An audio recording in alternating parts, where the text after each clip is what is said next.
Saya alumni UNAN tahun 78. Begitu saya lolos SH, saya diangkat, diusulkan menjadi dosen di fakultas yang sama. Pada saat saya melengkapi transkrip saya, ada stambuk, buku gede yang memperlihatkan perkembangan akademik saya setiap tahun. Ya. Lengkap itu datanya? Lengkap.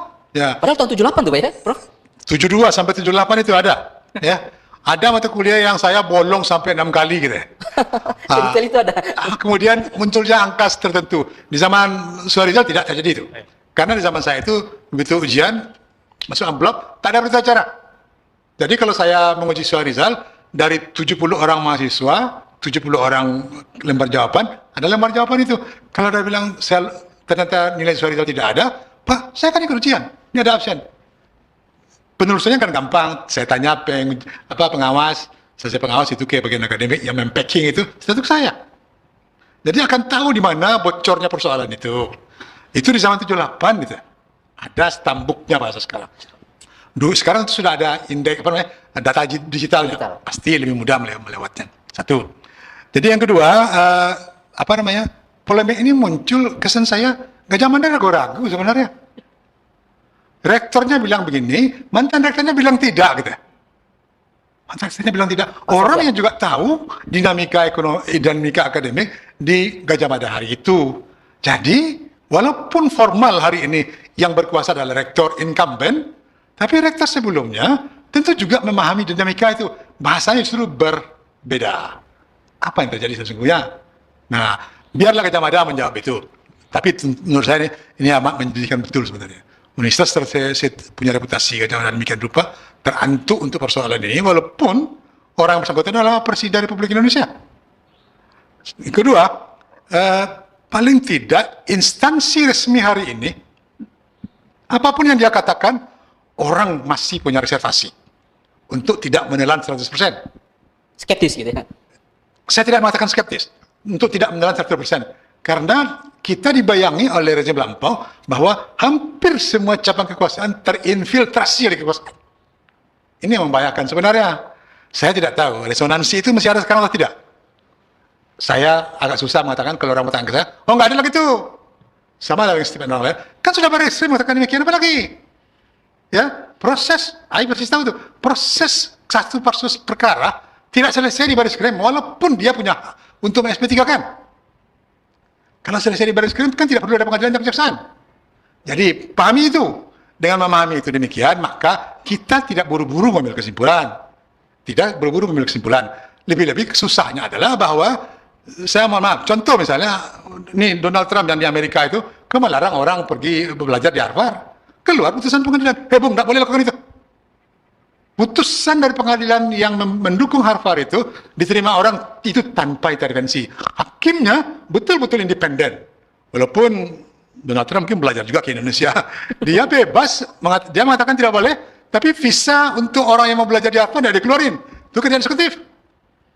Ini menurut saya adalah kerjaan pertama di Amerika seperti itu. Ada upaya dari pihak eksekutif, dia yang memberikan legitimasi untuk satu peristiwa. Nah, apapun putus pengadilan, saya hormati itu, tapi untuk kasih visa Anda itu dulu. Itu contohnya. Nah, berangkat dari itu, saya kira ini perlu sedikit perubahan budaya hukum dan budaya politik kita. Ya. Jangan katakan hari ini iya, besok. Kalau bahasa saya adalah fakta sun terpanda itu hari ini iya, besok iya, lusa setelah itu tidak. Hanya boleh terjadi kalau terjadi perubahan fundamental namanya. Kalau tidak terjadi perubahan fundamental, tidak boleh orang lain. Pertama iya, dua iya, tiga iya, empat tidak boleh itu. Kecuali terjadi perubahan fundamental. Baik, Prof sebagai mantan dekan Fakultas Hukum UNAN, mantan wakil rektor 3 UNAN, ini seharusnya UGM ini, kalau berkaca pada pengalaman Prof di UNAN, menyatakan bahwa alumni itu ijazahnya itu benar-benar dia asli dan berkuliah di situ. Apa saja yang harus dibuktikan dokumennya? Kalau di zaman saya malah setiap tingkat itu punya ijazah saya.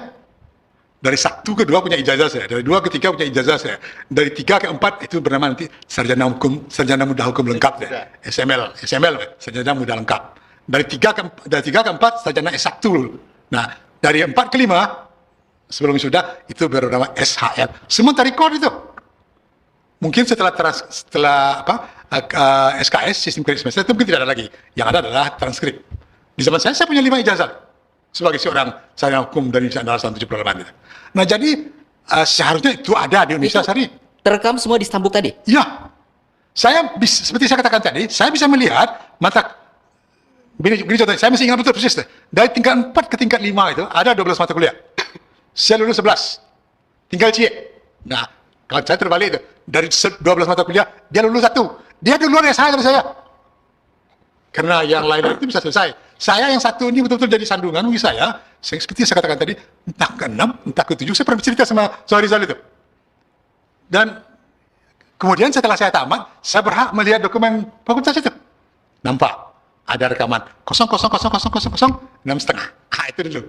Jadi ada rekamannya. Saya mengharapkan UGM bilang begini, ini loh, selesai itu. Kalau UGM melihatkan transkrip Joko Widodo demikian rupa, selesai itu. Tapi believe or not believe, percaya atau tidak, UGM sekarang kan tidak betul setegas itu. Kalau UGM setegas itu, kalau Pak Jokowi misalnya mengatakan, itu profesi saya. Ya, saya baru akan lihatkan pengadilan nanti. Ya enggak, orang kan berikan contoh kepada Obama. Obama mengatakan dia bukan warga Amerika, dia lihatkan, ini loh, akte kelahiran saya. Saya adalah native born of United States of America. Ada akte kelahiran. Clear. Nah, saya tidak tahu nih, mungkin ada trik-trik politik tertentu. Baik, Prof. Ini selain stambuk tadi, biasanya Nah, teman-teman kembali lagi di channel ini. Jangan lupa subscribe dan komen agar tidak ketinggalan informasi lebih lanjut serta informasi-informasi terbaru yang akan kita sampaikan. Nah, teman-teman, dalam cuplikan video tersebut di mana Prof. Firaman ini memberikan pernyataan ketika mereka diundang di acara TV. Ya, di situ dia berbicara dan belak-belakan mereka membahas mengenai tentang tudingan-tudingan kasus Bapak Jokowi ini. Ya, tentunya tidak asing lagi dalam pendengaran kita ketika kita mendengar dengan tudingan kasus Bapak Jokowi ini. Karena hampir di setiap beberapa media sosial selalu membahas mengenai tentang kasus-kasus tersebut yang beredar pada saat sekarang itu, ya karena masih belum ada tindakan dari pemerintah untuk mengadili Bapak Jokowi.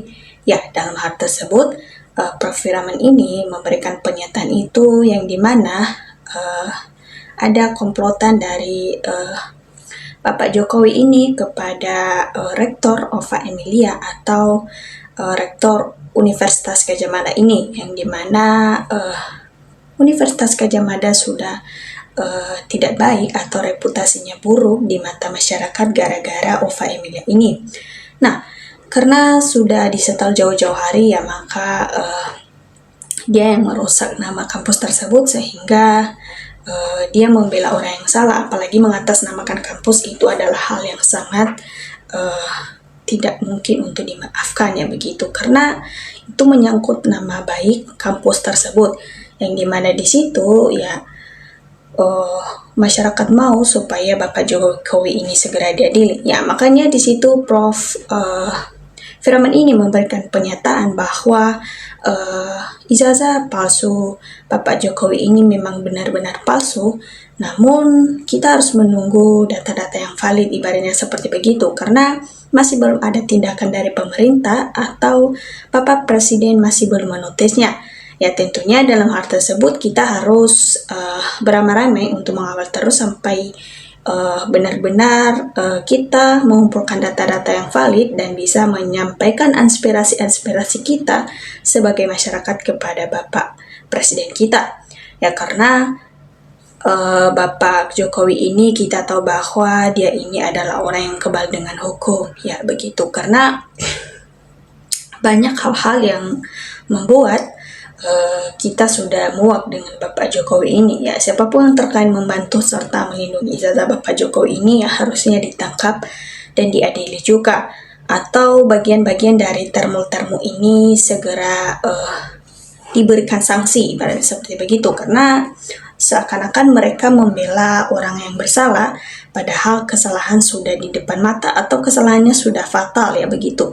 Dan kita tahu hampir seluruh masyarakat Indonesia sudah tahu mengenai tentang tudingan-tudingan kasus Bapak Jokowi ini ya. Banyak yang sudah menyaksikan atau sudah memberikan pernyataan bahwa ini palsu. Ya, kita tunggu diadili saja. Tapi kalau seperti ini begini terus, maka negara kita tidak akan pernah maju-maju kalau pembahasan-pembahasan politik saja masih seperti begini, atau ibaratnya mereka memperlambat proses ya, ibaratnya seperti begitu. Ya, banyak ya harus dilakukan oleh kita untuk mendapatkan data-data yang valid itu ya, kita kumpulkan satu persatu untuk menyampaikannya di depan Bapak Presidennya begitu. Karena yang paling sulit itu adalah mencerdaskan para termu-termunya Mulyono ini, apalagi mereka ini membela Bapak Jokowi tanpa sebab kita tidak tahu ya teman-teman. Ya, mereka rela menurunkan harga diri hanya demi Bapak Jokowi, atau kita juga bisa mengira dan mencurigai, kita tidak tahu ya apakah ini benar atau tidak ya. Mungkin mereka ada kerjasama atau di balik itu ada hubungan antar mereka ya. Kita tidak tahu hal-hal tersebut ya, karena kita mencurigai hal tersebut karena mereka memang sebegitu effortnya dalam membela Bapak Jokowi ini, padahal kesalahan sudah di depan mata atau sudah fatal sekali ya begitu. Ya, namun hanya gara-gara ini ya mereka pada muak atau menyindir-nyindir balik seakan-akan negara kita sudah terpecah belah, ibaratnya seperti begitu. Pembenci dari Bapak Jokowi dan pembela dari atau pendukung dari Bapak Jokowi ini. Jadi negara kita sekarang sudah tidak baik-baik saja. Ya, karena atas keberaniannya juga Prof. Frahman ini menyampaikan kebenaran dan keadilannya harus untuk memajukan negara kita ya. Tentunya dalam hal tersebut kita dukung terus orang-orang seperti begini. Ya, kalau memang Jokowi perlu direstui UGM ya harus diperiksa lalu ditangkap, karena biar UGM kembali baik ya. Karena pada dasarnya rektor UGM ini belak-belakan sekali ya. Apalagi mengatasnamakan kampus itu memang benar-benar menurunkan reputasi begitu. Ya, harusnya dia berpikir dulu apa dampaknya ke depan. Nah, inilah jadi dampaknya sekarang, karena hal tersebut ya sudah tersebar luaskan dan tidak bisa lagi untuk dimaafkan, apalagi sudah buruk di mata masyarakat ya, ibaratnya seperti begitu. Ya, 100 layar rusak Mulyono yang luar biasa ini disusupi dengan uang ini memang benar-benar membuat kita ya sedikit muak dengan berita-beritanya ini. Namun kita harus kawal terus supaya Bapak Presiden segera menotis dan mengambil tindakan supaya Bapak Jokowi ini segera diadili. Nah, teman-teman, demikian dari video ini. Dukung terus channel ini supaya berkembang dengan baik, dan berikan tanggapannya di kolom komentar. Tanggapan teman-teman sangat berarti supaya kita bisa saling bertukar pikir dalam menyikapi situasi-situasi politik di negara kita ini. Terima kasih teman-teman.